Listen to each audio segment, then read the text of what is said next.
Hey, Neighborhood Church, Pastor Victor here. One of the things that's been happening in this house that I'd like to talk about today is conflict. I'm sure because you guys are all stuck together at home that some of your arguments have increased. You guys have flared up. Maybe you guys are yelling at each other. Maybe you guys are avoiding each other because you just can't stand each other anymore. Well, I have our friendly neighborhood therapist to join us to talk about conflict resolution. So Anna, take it away. Okay, so I've got 3 tips I thought of. 3 tips. Okay, let's go.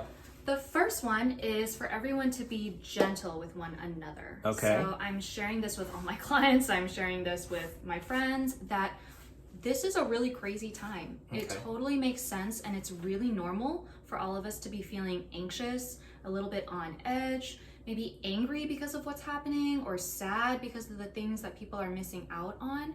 So let's just be gentle with one another. Okay. It's normal for us to be a little bit extra prickly. Okay. Yeah, makes sense, right? Right. What's the next tip?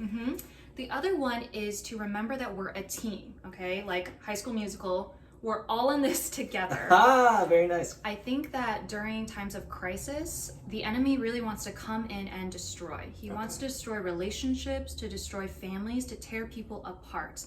But we are all trying to get through COVID-19 together. Right. So remember that in couples therapy, I tell my couples, it's not a fight against one another. If one person wins, really the couple has lost, right? Wow. So we want to be together remembering that our enemy is this disease, is Satan trying to tear us apart, is succumbing to depression or anxiety. So let's be a team together.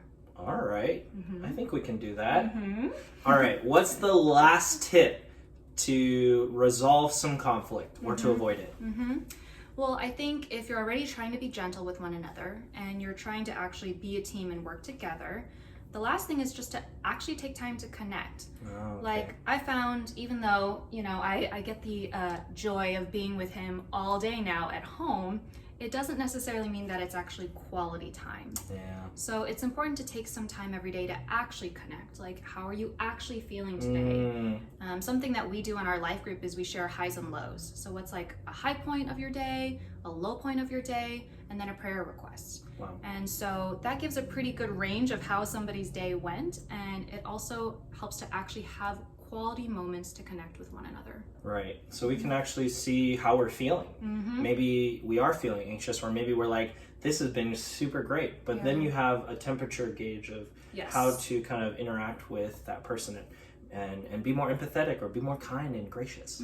So I have a verse for you guys. It's from James 1:19, and it says this: "Know this, my beloved brothers." I'm going to change that to beloved brothers and sisters, my family. Thank you. "Let every person be quick to hear, slow to speak, slow to anger."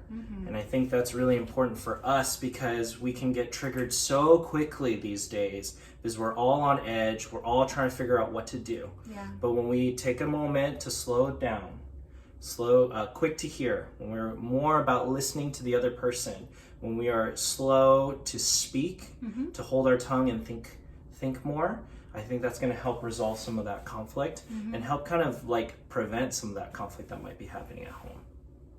We're all in this together. We're all in this together. All right, see you guys.